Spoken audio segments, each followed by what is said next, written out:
అంతే కూడా మనల్ని కాచి కాపాడేదా బట్టి అదేవిధంగా మరొకసారి ఈ రకంగా దేవుడి మందిరంలో కూడుకొని ప్రభువు నామాన్ని స్తుతించడానికి మనకు అనుగ్రహించిన ఆరోగ్యం బట్టి దేవుడు అనుగ్రహించిన కృపను బట్టి మన చింతకి దేవుడికి స్తోత్రాలు చెల్లిద్దాం.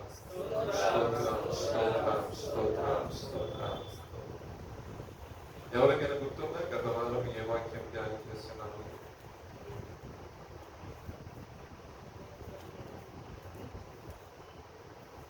ఎంతమంది గుర్తుంది?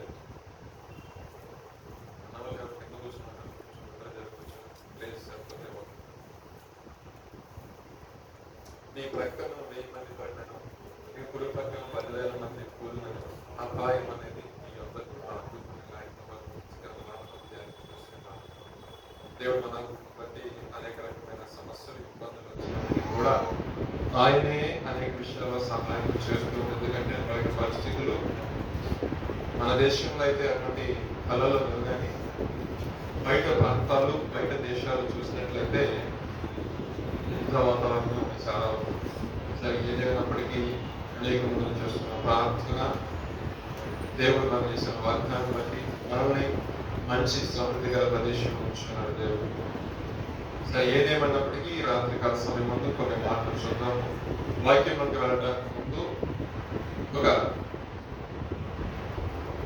ఏమని చెప్తారంటే గతంలో జరిగిన పాత నిబంధన కాలంలో జరిగిన ఒక సన్నివేశాన్ని మీకు తెలియజేయాలని ఆశపోతుంది. దేవుని జనాంగంగా పిలువబడే ఇశ్రాయేలు ప్రజలు దేవుని చేత నడిపించబడి దేవుని చేత అనేకమైన ఆశ్చర్యమైన కార్యాలు చూసిన వారు. గత సండే మార్నింగ్ సర్వీస్ లో కూడా మందసం గురించి మంచి మనం నేర్చుకున్నాయి. ఆ మందసం తీసుకునే ప్రతి చోట కూడా వాళ్ళకి జయం కలిగింది. ఎవరికి? ఇశ్రాయేలు ప్రజలకి. అవునంటారు కదా. సో ఇశ్రాయేలు ప్రజలు ఆ విధంగా అన్ని విషయాల్లో రాజ్యాన్ని ఎంచుకుంటూ దేవుడు వారికి అనుగ్రహించిన ప్రాంతంలో వచ్చిన తర్వాత దేవుడు వారి ఆశ కొలది వారి కొరకు ఒక రాజును నియమించున్నారు. ఆ రాజు తర్వాత మరొక రాజు నియమించబడ్డాడు. తర్వాత రాజులు అనేవారు వారి జీవితాల్లో నియమించబడుతూనే వచ్చున్నారు. అలా కాలం గడుస్తూనే ఉంది. కొంతకాలానికి దేవుని ప్రజలు అనబడిన ఈ ప్రజలు ఏమైపోయారంటే జీవము గల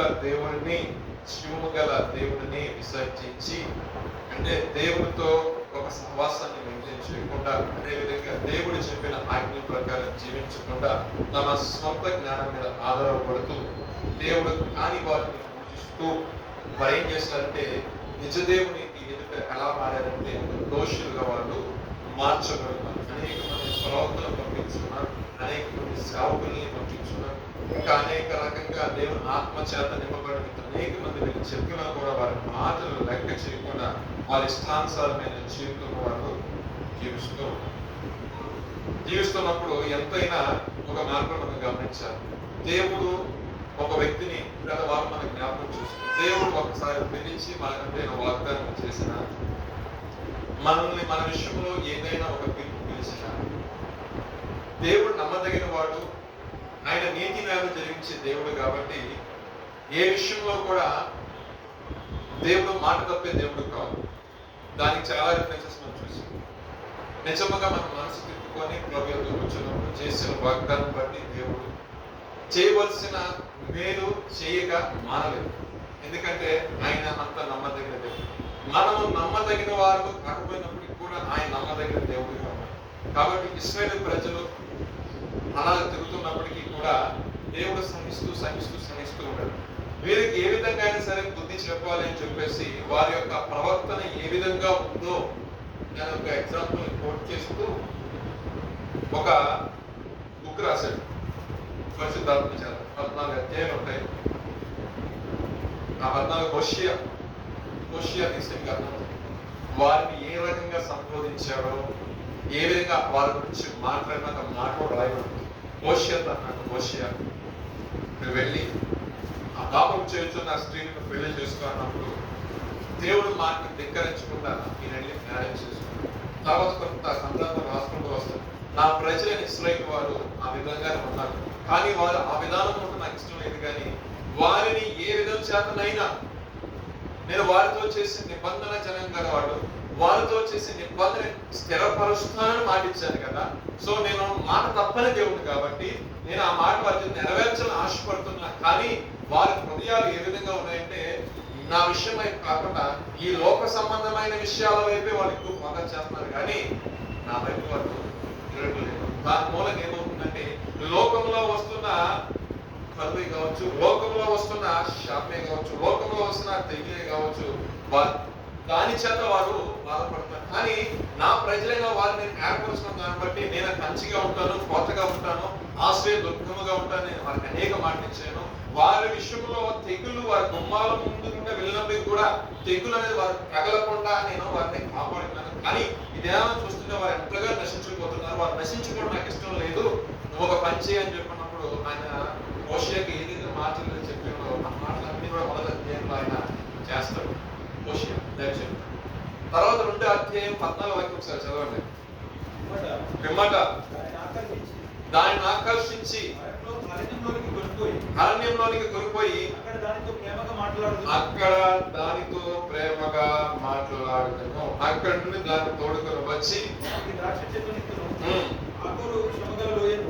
ఆకోరు లోయను నిరీక్షణ ద్వారముగా చేశాడు. ఈ మాటలు మరొకసారి మనం జ్ఞాపకం చేసుకున్నట్లయితే వారి యొక్క జీవితాన్ని చూసిన దేవుడు ఒకటే అనుకున్నాడు, వారికి ఒక ఎగ్జాంపుల్ గా పెట్టాడు. అయినా వారు ఉన్నప్పటికీ కూడా దేవాదేవుడు అనుకున్న మాట ఏంటంటే ఈ విధంగా కాదు, ఆ వ్యక్తుల్ని ఆకర్షించి ఏం చేస్తారంటే అరణ్యంలోనికి కొనిపోయి అక్కడ దాంతో నేను ప్రేమగా మాట్లాడతాను. ఎందుకంటే చూడండి, ఏదైనా ఒక విషయాన్ని మనం ఒక వ్యక్తిని మారమని చెప్పాలన్నా, లేదంటే ఒక వ్యక్తికి ఒక మంచి ఎగ్జాంపుల్ చెప్పాలన్నా గందరగోళంగా పరిస్థితులు చెప్తూ ఎక్కిందండి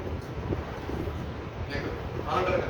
అంటే ఒక సపరేట్ గా ఒక వ్యక్తి నాకు కావాలి, లేదంటే ఒక వ్యక్తి ఇలా పడిపోతున్నాడు, ఈ విధంగా చెడిపోతున్నాడు, దేవునికి చాలా వ్యతిరేకంగా జీవిస్తున్నాడు, లేదంటే లోక సంబంధమైన విషయాలు తాకుడికో వ్యసనకు దేనికో బానిస అయిపోతున్నాడు, నిజ దేవుడు ఎవడో వాళ్ళకి తెలియచే నిజమైన దేవుని యొక్క ప్రేమ ఏంటో తెలియజేయాలన్నప్పుడు గాంధీ షాపుల గారికి చెప్తూ ఉంటారు, లేదా వాళ్ళు చేసే పాపం కాడికి వెళ్ళి ఇలా చెప్తే వింటారా? వాళ్ళు ఏం చేయాలి? ప్రాంతానికి తీసుకెళ్ళి ఏకాంతంగా తీసుకుని వెళ్ళాలి. అరణ్యం అంటే అక్కడ అడవి కదండి, ఏకాంతంగా అక్కడ ఇంక రాళ్ళు ఏముండదు, ఒక ప్లెయిన్ ప్లేస్ ఉంటుంది, అక్కడ తీసుకెళ్ళి మాట్లాడతారు, ప్రేమగా మాట్లాడతారు, కోపంగా కాదు. మనం చాలా సీరియస్ గా మాట్లాడతారు, అలా చేయకూడదు, ఎలా చేయకూడదు, అలాగే దేవుడు మాట ప్రేమగా మాట్లాడుతారంట ఆయన. అక్కడ దాన్ని తోడుకొని వచ్చి మళ్ళీ ఏం చేస్తారంటే ద్రాక్ష తోటల నుంచి, అంటే ఈ ఇశ్రాయేలు ద్రాక్ష ఆశీర్వాదం, ఒక దీవెన, సమృద్ధి, ఇవన్నీ కూడా వాళ్ళు కోల్పోయి ఉన్నారు. అంటే పాపము ఒక వ్యక్తి యొక్క జీవితంలోకి వచ్చిందంటే ఆశీర్వాదానికి అది నిలయంగా ఉండదు. ఆ వ్యక్తి జీవితము ఆశీర్వాదానికి నిలయంగా ఉండదు. ఎందుకంటే ఆ వ్యక్తి ఆ పాపమైన జీవితంలో నశించుకోవడానికి చూస్తారు, కానీ దేవుడు పక్కన ఉన్న దేవుడికి ఆశీర్వాదము మన కళ్ళ ముందు ఉన్నా కూడా అది తెలియని పరిస్థితిలో. ఇప్పుడు వాళ్ళు ఎలా ఉన్న ఇశ్రాయేలు ప్రజలంటే జీవగల దేవుడు ఎవరో తెలుసు, దేవుడు ఏ రకంగా రక్షించారో తెలుసు అంటారు కదా, చక్కగా మాట్లాడారు. అక్షిరాజు తన పిల్లలు మోసినట్టు ఆయన ఐగుప్తుల నుండి ఎర్ర సముద్రం వాళ్ళు రక్షించిన వాళ్ళు ఆయన రెక్కల మీద మోసుకొచ్చారు. ఆ విషయం కూడా వాళ్ళు మర్చిపోయి లోక సంబంధమైన విషయాల మీద అంటే వ్యక్తుల్ని సరిచేయడం, ఒక స్పెషల్ కౌన్సిలింగ్ ఇవ్వాలి వాళ్ళకి. ఏ కౌన్సిలింగ్ అంటే దేవుడు మరణం వాళ్ళు ఏకాంతంగా తీసుకెళ్ళి మాట్లాడు, ప్రేమ చేత మగవాళ్ళని ఆకర్షిస్తా. ఈ మాట మనకు ఎగ్జాంపుల్ మన జీవితంలో భార్య భర్తలు కొనుక్కున్నారు, పెద్ద మనిషి వస్తారు లేదా పెద్ద వస్తారు, అది తీసుకెళ్ళిపోయింది, నువ్వెంత నేనంతా ఇక విడిపోతే నీకు నాకు బంధం వద్దు అనుకునే స్టేజ్కి వెళ్ళిపోయింది అనుకోండి, ఫస్ట్ ఇంట్లో వాళ్ళు మాట్లాడుతారు. అంటే మనకు అర్థమవడం వాళ్ళు చెప్తారు, వాళ్ళు ఇడిపోవటం మనకు సంతోషకరమా? సంతోషకరం కాదు. కాకపోతే అక్కడ పరిస్థితులు ఏంటంటే హ్యాండిల్ చేయడానికి చూస్తుంది మ్యాక్సిమం. సో అప్పుడు ఏం చేస్తారు, కొంచెం కౌన్సిలింగ్ ఇస్తారు. అక్కడ దొరకకపోతే డిపార్ట్మెంట్ కౌన్సిలింగ్ అక్కడ తీసుకెళ్ళి కూర్చోబెడతారు. ఐఏఎస్ ఆఫీసర్లు, ఐపీఎస్ ఆఫీసర్లు వాళ్ళు ఇస్తారు కౌన్సిలింగ్. అంటే మళ్ళీ కూర్చోబెట్టినప్పుడు అత్తగారు మామగారు ఇటు నుంచి అటు మంది పిలవరు, ఎంత హార్ష్గా చెప్తారండి. హార్ష్గా చెప్పరు కదా. ఇద్దరు పిల్లలు కొట్టుకుంటారంటే పేరెంట్స్ ఏం చేస్తారు, ఇద్దరు తీసుకెళ్ళి బెడ్రూమ్లో తీసుకెళ్ళి కూర్చోబెట్టి తమ్ముడు అక్క మళ్ళీ చెప్తాను. ఎంతో ప్రేమ. అదే హాస్పిటల్ గీత దేవుడు కూడా పాపం చేసి పాపంలో కొట్టుకుపోతున్న వారితో మీరు చేసే తప్ప డైరెక్ట్ చెప్తారు నిపుణులు కాబట్టి వారిని డైరెక్ట్ కూర్చోబెట్టి బాబు ఇది ఇలా ఉంటుంది, దీనివల్ల నీ యొక్క ఆశీర్వాదం మీ యొక్క జీవితంలో నెమ్మది లేకుండా అయిపోతుంది, దాన్ని తొలగించుకో అని చెప్పేసి ఒక ప్రత్యేకమైన రీతిలో మాట్లాడినాక అదే సంఘం దేవుడికి స్తోత్రం. ఈ రోజున ఆ అరణ్యం అంటే ఏంటంటే అరణ్యమే దేవుడి యొక్క సన్నిధి. దేవుడి యొక్క సన్నిధిలోకి వచ్చిన తర్వాత దేవుడు ఏంటంటే ప్రేమగా మాట్లాడుతున్నాడు. మీరు ఎలా ఉండని కమెంట్ చేయడానికి ప్రేమగా మాట్లాడు. ఎందుకంటే యేసుప్రభువులో ప్రేమమయ్య ప్రేమగా మాట్లాడి ఆయన ఆకర్షించి మరలా ఆశీర్వదిస్తారంట, మరలా దీవెనిస్తారంట. దీవెనించి ఇక అంతకుముందు కదా, అంతకుముందు జీవితం ఏంటి?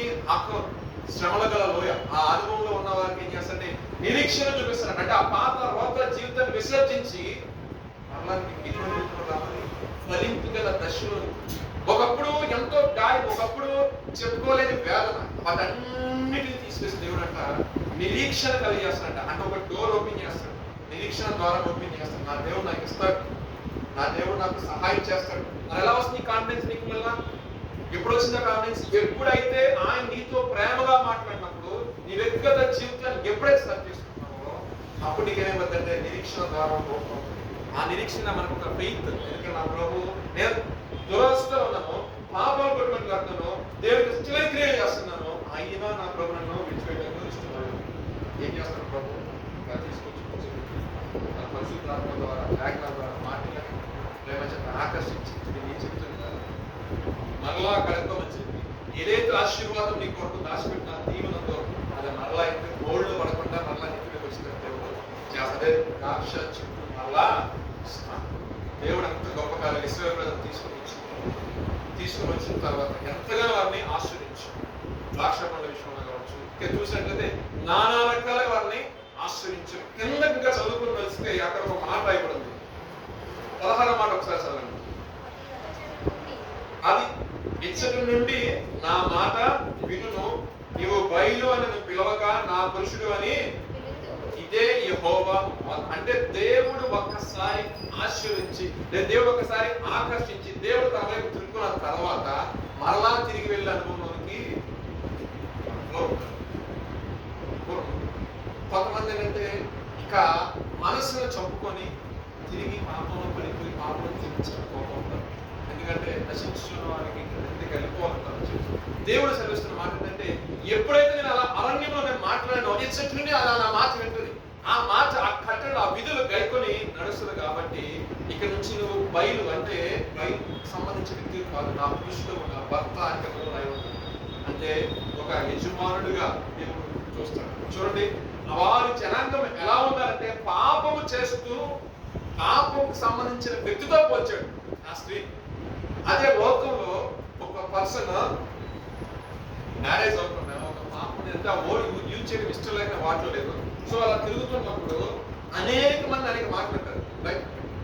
సో ఆ అమ్మాయికి మ్యారేజ్ అయ్యి ఒక హస్బెండ్ ఉంటే అలా రోడ్ పెరుగుతాయండి, పెరుగుతాయా? అది ఒకప్పుడు పాస్ట్, కానీ ఇప్పుడు కాదు అంటారు. అవునా కదా? నేను చెప్పే మాట కాదు అంటే నేను తెలుగు చెప్తాను. ఒక వ్యక్తి వ్యభిచార కారణం చేత వ్యభిచార స్థితిలో ఉన్నారు ప్రజలు చెప్తున్నాడు. వ్యభిచారం చేస్తున్న వ్యక్తి అలా తిరుగుతూ ఉన్నప్పుడు లోకంలో ఉన్న అందరూ అదే మాట వాడుకోవాలి. కానీ ఆ స్త్రీ ఒక వ్యక్తి వివాహం చేసుకొని తన వివాహ జీవితంలో మంచి కొనసాగుతూ బిడ్డలకంటూ తన జీవితాన్ని ముందు కొనసాగిస్తూ ఆ పాత తర్వాత జీవితం విసర్జించి కొత్తగా లైఫ్ స్టైల్ స్టార్ట్ చేసి ముందరికి వెళ్తుంది అనుకోండి, అప్పుడు ఏమంటారు? ఆ వ్యక్తిని ఏమంటారు? ఎవరు కూడా ఆ పాయింట్ లో మాట్లాడరు. ఎందుకంటే ఒకప్పుడేమో ఇప్పుడు కాదు అంటారు కదా. దేవుడు ఆశపడుతున్న జీవితం ఒకప్పుడు దేవుడికి ఇష్టంగా లేకుండా జనాంగము మీరు ఇలా ఉన్నారు కాబట్టి ఇప్పుడు నేను మీతో నిబంధన చేస్తాను. ఆ నిబంధన ఎటువంటి నిబంధన అంటే ఇప్పుడు నేను మీకు భర్తగా ఉంటాను. ఇప్పుడు దాకా లోకంలో మాట్లాడమే చూసారా? ఆ మాటలన్నీ కూడా అన్ని నా నిబంధన బాగా చేసుకుంటాను, అది జ్ఞాపకం చేసుకుంటాను. ఇప్పుడు నేను మిమ్మల్ని ఆకర్షించి ప్రేమించి ఏదైతే ఆ పాత దరిద్రపు జీవితంలో ఆ దరిద్రపు జీవితాన్ని తీసివేసి నేను నీకు ఆశీర్వదిస్తాను. ఏ విషయాలు నలిగిపోయినా, ఏ విషయాలు కృంగిపోయి, ఏ విషయాలు గాయపడి ఉన్నావో ఆ యొక్క విషయాల్లో అదన్నీ పక్కన పెట్టి నీకు ఒక నిరీక్షణ కలిగజేసి నీ పట్ల ప్రణాళిక కలిగజేసి నీకు యొక్క జీవితం మీద ఆశ కలిగజేసి నేనేం చేస్తాను? నేను ఫలింప చేస్తాను అంటాడు దేవుడికి స్తోత్రం. సో విడవబడిన దాని వల్ల ఇంకా వేరు పెట్టబడదు ఏ విషయంలో కూడా. అందుకే దేవుడు ఆయన నిలబడి పెనిమిటిగా ఉంటాడు. అక్కడ రాసుకొస్తున్నమాట పురుషుడిగానే ఉంటాడు. ఇక నువ్వు లోకంలో ఉన్న వాటిని అనుసరించాలి. నేను నిబంధనలు నేను నిలబడతాను. కింద చదువుకుంటూ వస్తే ఈ 19వ వాక్యం చదువు కొంచెం మీకు వివరంగా అర్థమవుతుంది. నీవు నిత్యము నాకున్నట్లుగా నేను నీతిని బట్టి తీర్పు తీర్చుట వలను దయా దాక్షిణ్యమును చూపుట వలను ప్రదానం చేసుకుంటాను. ఎంత చక్కగా మాట్లాడు. నిన్ను ప్రదానము చేసుకున్నాను. ఈ పాయింట్స్ మనము ఆ రోజుల్లో యెషయా ఒక ప్రవక్త, ఆయన పలికాడు ఆ మాట. సో ఆ రోజు తగ్గట్టు పలికాడు. కానీ దీన్ని న్యూ టెస్ట్మెంట్ ఇంప్లిమెంట్ చేసుకున్న తర్వాత అది ఎలా ఫుల్ఫిల్ అయిందని ఇక్కడ చూడండి. ఒక ప్రదానం చేసుకుని నీవు యెహోవాను ఎరుగునట్లు నేను నమ్మకమును బట్టి నిన్ను ప్రదానము చేసుకుని ఆ దినమును మనవి చేస్తావు, నేను మనవి ఆలకిస్తాను. అంటే అంతకుముందు నువ్వు మనవి చేసావు కానీ నేను ఆలకించలేదు. బట్ నేను ఎప్పుడైతే నేను నీతోనే ప్రదానం చెప్పాను కదా, నేను భర్తగా ఉంటా అన్నాడు.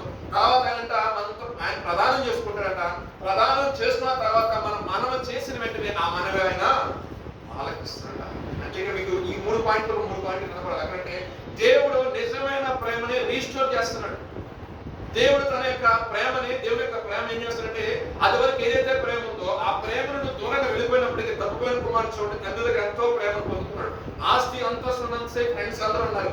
ఆ ఆస్తి అంతస్తులు అన్ని కరిగిపోయిన తర్వాత అతను ఒక్కడికి ఏకాంతంగా మిగిలిపోయాడు. ఏకాకి అయిపోయిన వారిలో దేవుడు యొక్క పరిశుద్ధాత్మ పనిచేసింది. మరి నువ్వు పోరాకి తండ్రి నీ తండ్రిట అనేక మంది నిజాలు ఇక్కడ చూస్తే పదులు పొట్టి స్థితిలో వచ్చి అక్కడ మాట్లాడాడు దేవుడు. అక్కడ ఆకర్షించాడు. తండ్రి ప్రేమ అక్కడ అర్థమైంది. వెంటనే పరిగెత్తుకుంటా తండ్రి అంతా వచ్చేసాడు. వచ్చేసరికి ఏమన్నాడు? పోరాడాడు అనలేదు కదా. ఎత్తుకున్నాడు, తీసుకున్నాడు, మెడ ముందు పెట్టుకున్నాడు, చక్కగా తీసుకెళ్ళి కుర్చీలో కూర్చోబెట్టాడు, ఉంగరం పెట్టాడు. గొప్ప విందు చేంజ్. ఇక్కడ చూసేసరికి ఆ పాపంలో కొట్టుమెట్లు ఆడుతున్న వాళ్ళందరూ పిలిచి తీయడం చేస్తానంటే అరే బాబు అది అయిపోయింది పాస్టింగ్ వచ్చేసి. ఈ రోజు నుంచైనా సరే నా మాట విని ఇక నుంచైనా నాకు ఆజ్ఞాకరణ నడిస్తే ఇదిగో నేను నీకు యజమానుడిగా ఉంటాను, ఇదిగో నేను నీకు తోడుగా ఉంటాను, ఇదిగో నీకు నమ్మదగిన సహాయకుడుగా ఉంటాను, నేను నీకు ఆశ్రయదుర్గంగా ఉంటాను. అంత మాత్రమే కాదు బాబు, నిత్యం ప్రమాదం లేదంటే ప్రదానం చేయించుకొని నేను నిత్యం నీతో ఉంటాను, నిత్యం నా దగ్గర ఉంటాను. అంటే ఇదంతా చేయాలంటే ఫస్ట్ మనలో ఏం కలగాలండి? నమ్మకం కలగాలి. అంటే ఒక నిరీక్షణ దేవుడు హోప్ ని క్రియేట్ చేస్తాడు. Second point. థర్డ్ పాయింట్ వచ్చేసరికి ఒక నిబంధన చేస్తాడు దేవుడు.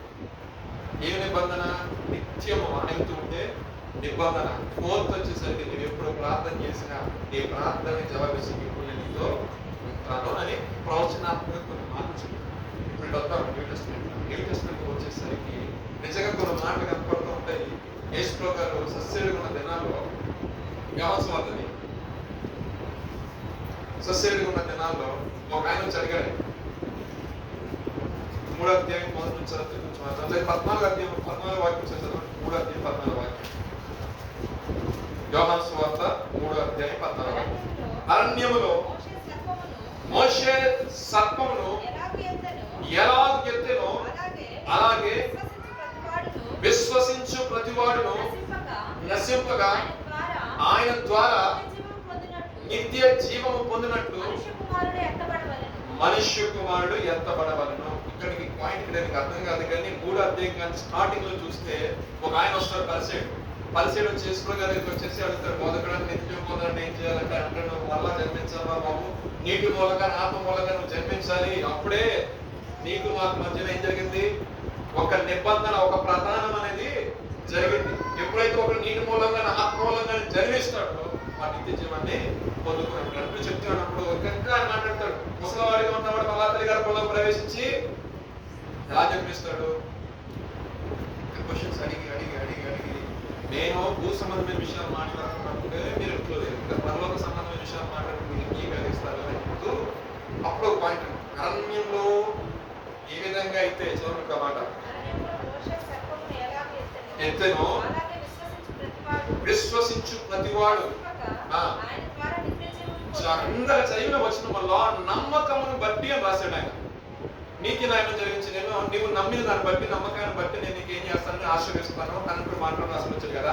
అదే విధంగా విశ్వసించడం అంటే మనం నమ్మటం. ఏమి నమ్మాలి? దేని నమ్మాలి? యేసు ప్రభువారు తండ్రితో మనల్ని తండ్రి యొక్కకు మనం తీసుకుని వెళ్ళడానికి ఆయన ద్వారా ఒక మార్గం మార్గాన్ని ఏర్పాటు చేశాను. అందుకని నేనే మార్గము సత్యమును జీవనం. ఎవరైతే నాయన విశ్వసిస్తాడో వాడు నశించుకోక నిత్య జీవనం పొందుకుంటాడు. అంటే ఎగ్జాంపుల్ చెప్తూ అరణ్య మార్గంలో ఒక శోధన వచ్చింది. నంబర్స్ చాప్టర్ 21 ఉంటుంది. 21వ అధ్యాయం 4-9 వచనాలు మాట్లాడారు. సంఖ్యాకాండం ఏముంటదంటే దేవుడి మీద ఆ ప్రాంతాన్ని బట్టి ఆ ఇబ్బందులను బట్టి వాళ్ళు ఏం చేశారంటే దేవుడి మీద సనిగారు. అదే విధంగా దేవుని చేత ఏర్పాటు చేయబడిన దైవజనుడి మీద వాళ్ళు సనిగారు. వ్యతిరేక మాట్లాడిన దాన్ని బట్టి తాపకరమైన సర్పాలు వచ్చేసి వారిని కరించడం చాలా మంది చనిపోయారు. ఆ విషయం మోషేకి వచ్చిన మోషే మోకరించి ప్రార్థన చేశాడు, ప్రభువా మరి ఈ విధంగా వీళ్ళు నశించిపోతున్నారు కదా, ఈ తాపకరమైన సర్పాలు వచ్చినప్పుడు మోషే దేవుడిని ఒక ఇతర సర్పంచ్ దాన్ని చూసిన ప్రతి ఒక్కరు కూడా చచ్చిపోమని బతుకున్నాడు అబ్బాయి. ఇప్పుడు అదే విధంగా ఆ అరణ్యంలో ఆ ఇతర సర్పం ఇద్దరు ఎవరైతే విశ్వాసంతో చూశారో నమ్మారో వారు బతికారు. ఈ రోజు ఒక పాపంలో పట్టుకున్న ప్రతి వ్యక్తి కూడా పాపం నుండి విముక్తి పొందాలంటే యేసుక్రీస్తు వైపు చూసి యేసుక్రీస్తు వారు చెప్పిన మాట ప్రకారం చేస్తే వాడు ఈ లోకంలో నుంచి నశించిపోకుండా దేవుని యొక్క నిత్య రాజ్యంలోకి నిత్య జీవనకు వాడు ప్రవేశించబడతాడు. అందుకే సిలువను కూర్చిన మరణము నశించున్న వారికి అది వెరితనంగా ఉంది, నశించున్న మనకి దీనిగా కొరింథీయులకు రాసిన పత్రిక 1వ పత్రిక 1వ అధ్యాయంలో మాట్లాడుతారు. సో చాలా మంది ఏంటంటే చాలా వ్యంగ్యంగా మాట్లాడుతున్నారు. ఆయన సిలువ మీద ఏలాడున్నా అంటే అలా అనుకుంటుందంటే ఇక లోక సంబంధమైన విషయాలు మాట్లాడాలి అనేక మంది అంటారు. లోకం మనకి ఎటువంటి సంబంధం ఉంది. ఒక విషయం గమనించండి, ఎన్నో రకాల కాంట్రవర్సీలు వస్తాయి. మనకు సంబంధం లేదు. మనకు ఒక నిరీక్షణ ఉంది. సిలువను గురించిన మాట దర్శించిన వారికి అవుతుంది వెర్రితనంగా ఉంటుంది ఆ మాట. కానీ మనకేంటది అదే అంటే ముందు చదువుకుంటే సహోదరులారా సహోదరులారా మనను పిలిచిన పిలుపు పెట్టుకుని మీరు గమనించారా? మన లోకంలో గనులు కాదు, గొప్పవడం కాదు. 10వ వాక్యం ఎందుకంటే నేను 1వ అధ్యాయం చెప్పుకున్నాను చదవడం గొప్పవడం కాదు, చదవడం జ్ఞానులైనను కనులైనను గొప్ప వంశపు వారైనను అనేకులు పిలవబడలేదు.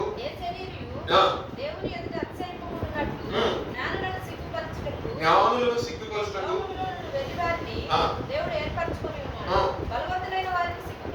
బలవంతులైన వారిని సిగ్గుపరచడానికి లోకంలో బలహీనమైన వారిని ఏర్పరచుకునేవాడు.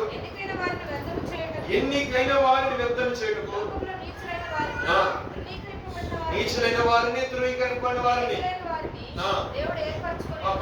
దేవునికి ఏర్పాటు చూసారా? గనులకి గొప్ప వారికి మన భాగ్యం మనకి ఇచ్చారు. ఎందుకంటే వాళ్ళు దేవుడి వైపు చూసి జనంగం కాదు, దేవుడి వైపు చూసి జనంగం కాదు. కానీ వీళ్ళు ఆకోరు లోయ అనుభవంలో ఉన్నారు, శ్రమల గల అనుభవంలో ఉన్నారు. ఎక్కడికి వెళ్ళినా తులికరచు, ఎక్కడికి వెళ్ళినా ఇబ్బంది, ఎక్కడికి వెళ్ళినా అవమానమే, ఎక్కడికి వెళ్ళినా నిందే. వీటిని తప్పించేది ఎవరినైనా పయనించినప్పుడు తప్పించిన సర్వశక్తిమంతుడు యేసుక్రీస్తు వారు మాత్రమే. హల్లెలూయా. అటువంటి నిరీక్షణ దేవుడు మనకి ఇప్పుడు కలుగు చేస్తున్నాడు. చాలా మందికి యేసుక్రీస్తుని గురించి మాట్లాడేవాళ్ళు మన దేశంలో కొంచెం క్రిటిసైజ్ చేస్తారని, కానీ నేను సరదా ఇంటికి వెళ్ళిన తర్వాత గూగుల్ చేయండి సార్. గూగుల్ చేస్తే క్రైస్తవ్యం అనేది మీ పొజిషన్ వరల్డ్ టాప్ నెక్స్ట్ ఎందుకంటే మార్చుకున్నానంటే కొంతమంది ఫీల్ అయిపోతారు. చర్చికెళ్తాం ఏమనుకుంటారా, మీరు ప్రార్థన చేస్తున్నారా, సిగ్గుపడతారు చెప్పుకోవడం. నేను ప్రభుత్వం నమ్ముకున్నాను అయితే మీకు ఇవ్వండి, అందుకే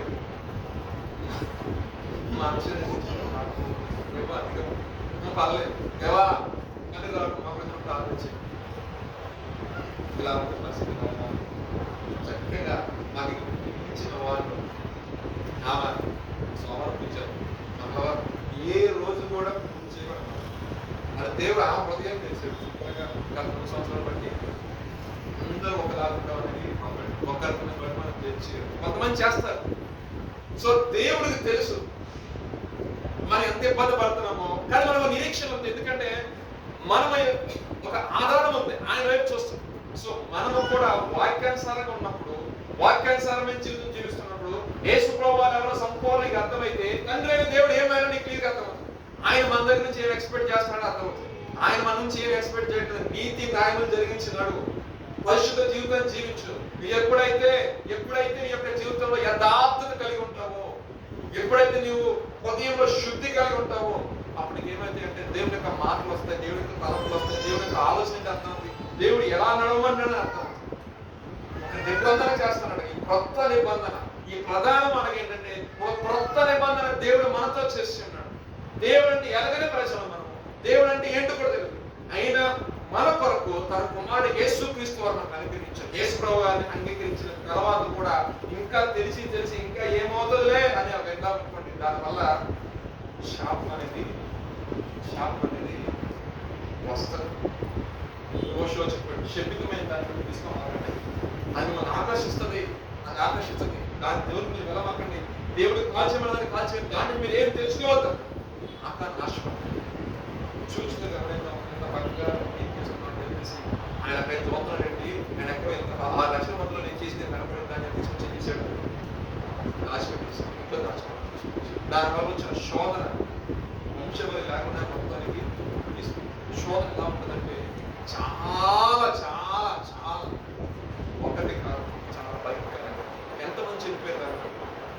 హాయిన పురం మీదకి వెళ్ళి ఓచపోత పోయబడ్డారు. పరాక్రమశాలు ముందు తరిగిపోయి చనిపోయారు.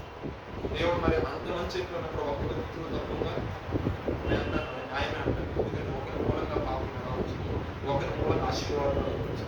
యేసు ప్రభు వారిని బట్టి మనకేం దొరికిందంటే కృప దొరికింది. కృప దేవుని యొక్క మహాకృప అంటే గ్రేస్ పీరియడ్ ఉంది. ఇంకొంచెం మనం సరి చేసుకోవడానికి దేవుడు ఇక్కడ కొంచెం సరి చేసుకోరు. అబ్బాయి అరే పోతే పోయారు, తిరిగి రారా బాబు అంటాడు. సరే వెళ్ళిపోయాము, మళ్ళీ తిరిగి రా. నిరీక్షణ ద్వారం రా, ఆశ్రయించు. ఇక ఆ తర్వాత జీవితాన్ని విసర్జించు, ప్రదానం చేసు, నీతో నిబంధన చేస్తాం. యుగ యుగాలు నాతో.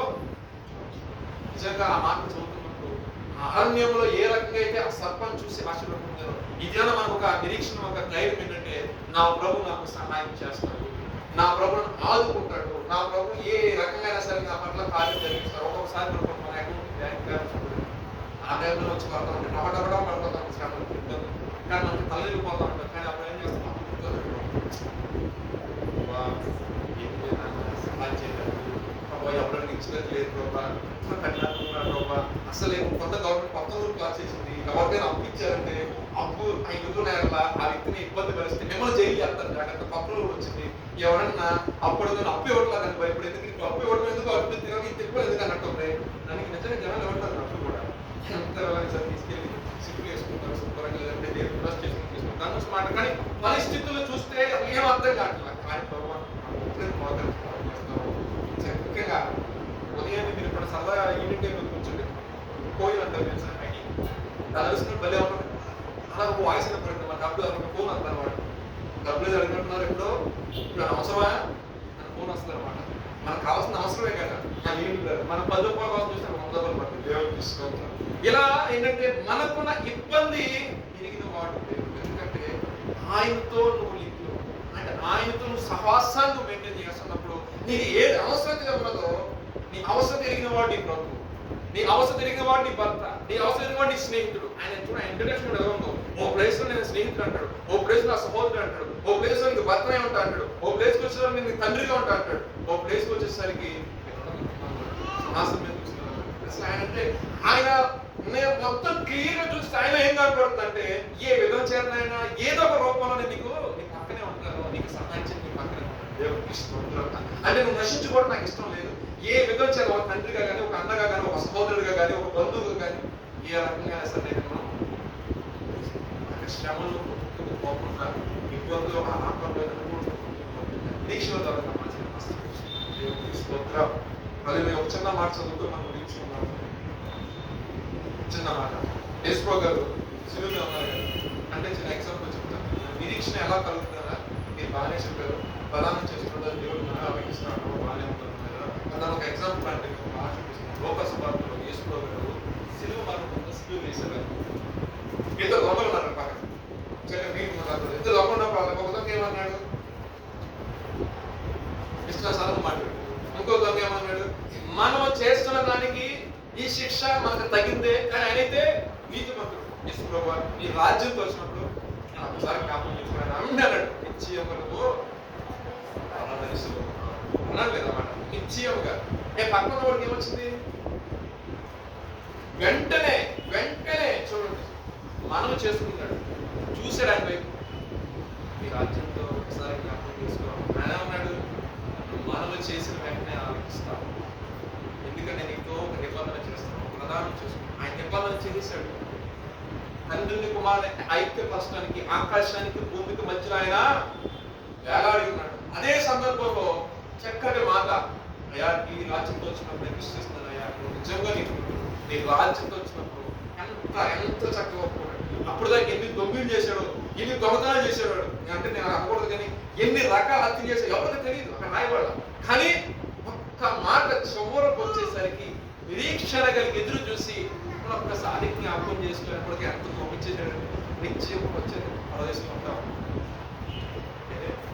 ఆయన ప్రతి ఒక్క ప్రయాణపడ్డాడు, నశించిపోతున్నాడు. వాడు ఇంకా నెక్స్ట్ లైఫ్ లేదు, వాడికి ఉన్నాడు కదా, లేదు. కానీ ఆ లాస్ట్ మినిట్ లో వాళ్ళు కనిపించారు.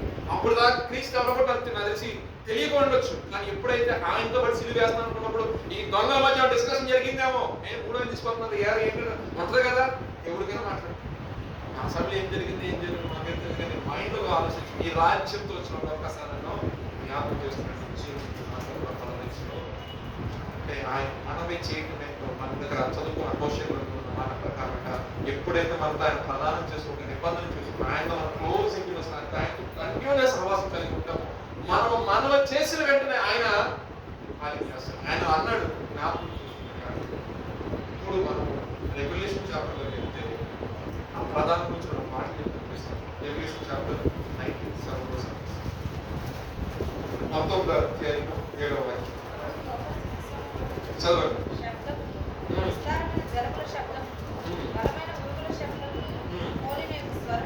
ఒక స్వరము ఏలుచున్నాడు, ఆయన స్తుతించుడి, వచ్చినది ఆయన భార్య తన్ను తాను సిద్ధపరచుకొనుచున్నదా కొని ఉన్నదా. సో ఆల్రెడీ సిద్ధపడిపోయి ఉంది. దేవుడు వచ్చాడు, ప్రదానం చేసుకుని ఉన్నాడు. ఇప్పుడు ఆమె ఎలా ఉండాలి? సిద్ధపాటుగా. ఎప్పుడు వస్తాడు ఆయన వివాహం చేసుకోవడం? అవునా కదండి? ప్రదానం చేసుకున్న తర్వాత మీరు ప్రదానం చేసుకుంటారు. కొంతమంది ఏంటంటే కొంచెం ఫాస్ట్ మ్యారేజ్ అయిపోతుంది ఈ మధ్యన. అందుకోసం డౌట్ వచ్చారు, ఇంకా తప్పు ఏమనుకోండి దయచేసి. సో ప్రధానం అనేది జరుగుతుంది. కొంతమంది ఏంటంటే ఒక్కొక్క దేశం పరిగణించడం వచ్చిన పరిస్థితులు మాట్లాడకూడదు. ఇంకొక ప్రాంతంలో పాటు ఇంకో మాట కూడా చెప్తాం, మళ్ళీ మీరు ఎవరు గాయపడకూడదు. కృష్ణా జిల్లా వాళ్ళు వంట సూత్రం కడతారు. కొంతమంది తాళి కడతలు తగ్గ జరిగింది. కానీ మా గోదావరి జిల్లా 2 సూత్రాలు కడతారు. ఇప్పుడు ఆ సూత్రం కడితే మీరు పాస్టర్ గారు ఆ వాక్యం సూత్రం లోకం సంబంధించి మీరు అనొద్దు. కొన్ని పాయింట్ చెప్తున్నా. ఒక్కొక్క ఏరియా ఒక్కొక్క సిద్ధాంతం కలదు. తమిళనాడుకి వెళ్ళాం అనుకోండి, అసలు దాంట్లో బంగ్లా వాడేస్తారు. ఇంకో రాష్ట్రానికి వెళ్ళాం అనుకోండి, ఇంకోసారికి వెళ్ళాలనుకోండి. అంతే ఎందుకు మా వైపు వెళ్ళి చర్చికి వెళ్ళి పాస్టర్ గారు వచ్చి అవన్నీ లేవు, బైబిల్స్ మార్చుకుంటే అయిపోయింది వెళ్ళాను ఆయన. ఒక్కొక్క సందర్భం చెప్తారు. అంటే ఒక్కొక్కరు ఒక్కొక్క విధానం. ప్రధానం గురించి మనం చిన్న చిన్న సందర్భం చెప్తారు, ప్రధానం చేస్తారు. సో భిన్న రకాల ప్రజలు, భిన్న రకాల అభిరుచులు ఉంటాయి కాబట్టి ఒకటే చర్చ చేయడం చదవాలి. సో విషయం ఏంటంటే, సో అక్కడ ఏం జరిగింది? ఆయన ప్రదానం చేసుకున్నాడు. ఇక్కడ ఎలా ప్రిపేర్ అయింది? సంఘము వివాహం కొరకు. ఇప్పుడు ఎవరు వచ్చి ప్రదానం చేసుకున్నారు మనల్ని? ఇక్కడ సంఘము. వధువు ఎవరు? సంఘం. ఎవరు వచ్చి ప్రదానం చేసుకున్నారు? యేసు ప్రభువు. మరలా ఎవరు రాబోతున్నారు వివాహం చేసుకోవడానికి? మన కాదు, దేవునికి స్తోత్రం. సో మనం ఏంటంటే సిద్ధపడి ఉండాలి, సిద్ధపరచబడి ఉండాలి. అంటే సిద్ధపాటు కలిగిన కన్యకలు ఏ విధంగా అయితే నిరీక్షణ కలిగి ఎదురు చూశారో పెళ్లి కుమారుడు కొరకు, మనం ఏంటంటే లోకంలో అనేకమైనవి సంభవిస్తున్నాం. ఇంకా మన ఊహకందని సంభవించే దినాల్లో మనం జీవిస్తున్నాం. కాబట్టి మనం ఎలా ఉండాలంటే సిద్ధపాటు కలిగి. ఏ సిద్ధపాటు? ఫ్లాట్ కొనుక్కునే సిద్ధపాటు కాదు. కొనుక్కోవద్దు నేను చెప్పండి, అరకని బాధ చేయట్లేదు. సిద్ధపాటు అంటే ప్రభు యొక్క రాకడ ఏ క్షణం ఉండో మనకు తెలియదు. కాబట్టి మన మనస్సును మనము సిద్ధపరచుకోవాలి, మన జీవితాలను మనము సిద్ధపరచుకోవాలి. మనం ఏదైనా పాపంలో ఇంకా పాపంలో కొనసాగుతున్నా మనం ఏం చేయాలంటే ఆ పాపాన్ని విసర్జించి ఆ పాపం నుంచి కొంచెం దూరంగా కనేసి జరి కృప చూపించిన ఆయన అడిగే విషయంలో సిద్ధపాటు కలిగి ఉంటారు. ఏ విధంగా చేత ఏ పాపమని ఏమనడం వల్ల నాకు ఈ రకమైన ఇబ్బందులు వస్తున్నాయో అటువంటి రాకుండా ప్రభు సహాయం చేయని అత్యాశతో ప్రార్థన చేస్తూ ఎదురు చూసి సిద్ధపడుతున్నాడు. మీకు సిద్ధపడని చెప్పి పెద్ద ప్రసంగం ఉంది, కానీ సిద్ధపడంటే దేవుడు ఎప్పుడు ఏ క్షణం వచ్చినా సరే మనం మాత్రమే మనం సిద్ధపడి అనేక మందిని సిద్ధపరచాలి. ఈ తరం అది పరిశుద్ధాత్మక తరం ఏంటంటే మనం సిద్ధపడాలి, మనం అడుగు కట్టుకోవాలి, మనం చెప్పులు వేసుకోవాలి, మనము యాక్టివ్ ఉండాలి. అనేక మంది దేవుడు చెప్పేటప్పుడు సిద్ధపడి ఇది ఎటువంటి మన ప్రచారం ఇక్కడ మతానుభవం కాదు. ఇది కేవలం గిటార్ కల్పించడం కాదు. క్రీస్తు అందరి వాడు దేవుడికి స్తోత్రం. యెహోవా అందరి వాడు దేవుడు అందరికీ ఒకటే దేవుడికి స్తోత్రం. నీకు నీకు నీకు నీకు అని ఏమీ లేదు. కానీ మనకు ఒక నిరీక్షణ ఉంది. బైబిల్ ప్రకారం మనకు నిరీక్షణ ఉంది. ఏంటంటే మన క్రీస్తు వైపు చూస్తే మనం నశించుకోకుండా మనం ఏం పొందుతామండి? నిత్యజీవము. అది మన నిరీక్షణ, మన యొక్క నమ్మకం, మన యొక్క సిద్ధాంతం అని అంటారు కదా. సో భిన్న రకాల ప్రజలకు భిన్న రకాల సిద్ధాంతాలు ఉండొచ్చు. ఆ రోజు మనం మాట్లాడవలసిన లేదు. మనకు ఒక నిరీక్షణ, మనం ఇది పట్టుకొని దీని కొరకు దీని విషయంలో దీన్ని మనల్ని ప్రామాణికం చేసి నడుస్తున్నాం కాబట్టి ఈ నిరీక్షణ ద్వారా ప్రవేశించినట్లయితే మనకు నిత్యజీవమని పంచుకుంటున్నాం. ఇంకొక మార్గం లాస్ట్ గా 21 అధ్యాయం అదే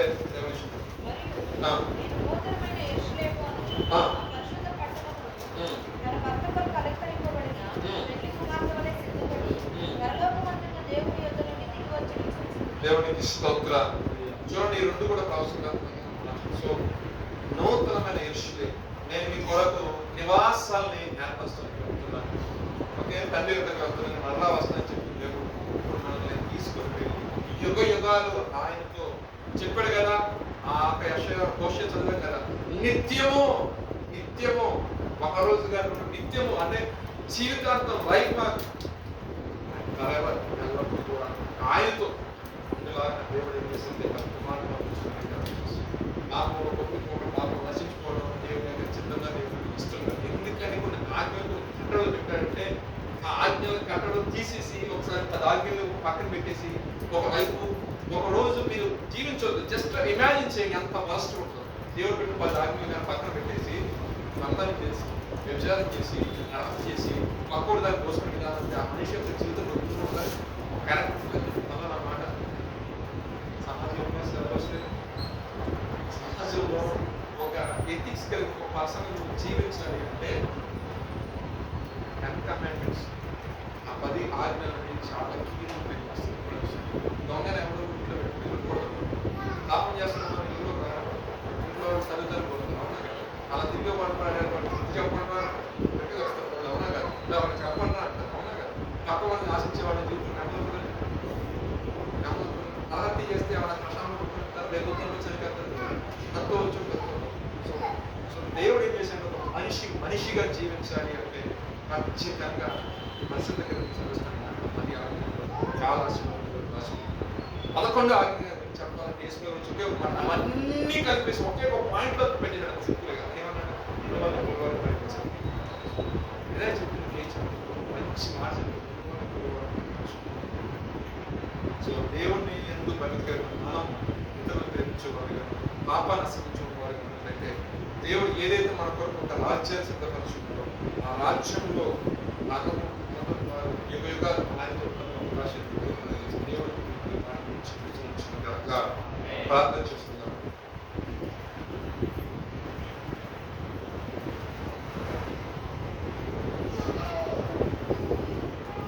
నిరీక్షక ఆధారం లేని సమయంలో ప్రభావ ఆ నిరీక్షణకు ఆధారమైన గొప్ప ఆకాశం యొక్క భూమికి ప్రభావాన్ని అయాల తండ్రి ప్రభావ శిరోమానంలో గొప్ప దైవం ప్రభావ అయా ఆకాశాన్ని భూమి నుంచి కాలాంశం ప్రభావ నీ వైపు చూసిన ప్రతి ఒక్కరికి ప్రభావ నిరీక్షణ మీరు కలిగి చేసి ప్రభావ నశించిపోకుండా ప్రభావ నిత్య జీవాన్ని అనుగ్రహించే గొప్ప దేవుడు విన్నందుకు మీకు స్తోత్రాలు చెల్లిస్తున్నాను. ఆయన ఆనాడు మోషే అరణ్యంలో ఇద్దరు సర్పాన్ని ఎత్తుకున్నప్పుడు ప్రభావ దాని వైపు చూసిన వారందరూ ప్రభావ జ్ఞాపకరమైన శాపంలో చేపట్టి కలవబడి చనిపోయి సిద్ధకులు వారు సైతం కూడా నశించిపోతున్న వారి సైతం కూడా ప్రభావ తన ప్రాణం పరవా పొందుకున్నారు ప్రభావ, జీవాన్ని పొందుకున్నారు ప్రభావ. ఈ లోకము పాపం నుంచి అంత వ్యసనంలో చేత కొట్టుకుపోతున్న వ్యక్తులకి ప్రభావ ఆ పాపం నుంచి విముక్తి కలగాలంటే నవక మోక్ష మార్గం రావాలని క్రీస్తు వారే ప్రభావ అందరూ సుస్పష్టంగా క్లియర్గా ప్రభావ అందరి బయలు గ్రంథంలో ప్రభావ వాయిబడిన మాట ప్రకారం తెల్లగా మీరు తెలియజేసిన దాన్ని బట్టి మీకు స్తోత్రాలు చెల్లిస్తున్నాం నాయన.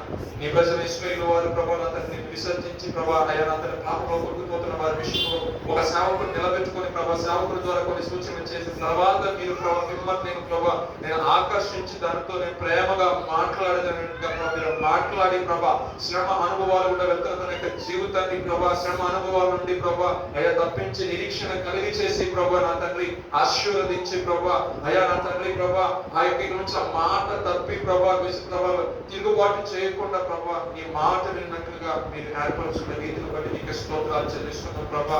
ఆ యొక్క మాటలో ప్రభా నీకు అమూల్యమైన ప్రేమ కనపడుతుంది ప్రభా, నీ అమూల్యమైన కృప కనపడుతుంది ఆయన. నీ యొక్క విషయంలో నీ యొక్క అమూల్యమైన ప్రభా అయ్యా నా తండ్రి ఎంతగా పట్ల వ్యక్తపడి ఉన్నాను ప్రభా నా తండ్రి అన్యోన్య ప్రభా ప్రేమ కనపడుతుండగా ప్రభా నీ సహాయం చేయమని ప్రార్థిస్తున్నాను ఆయన.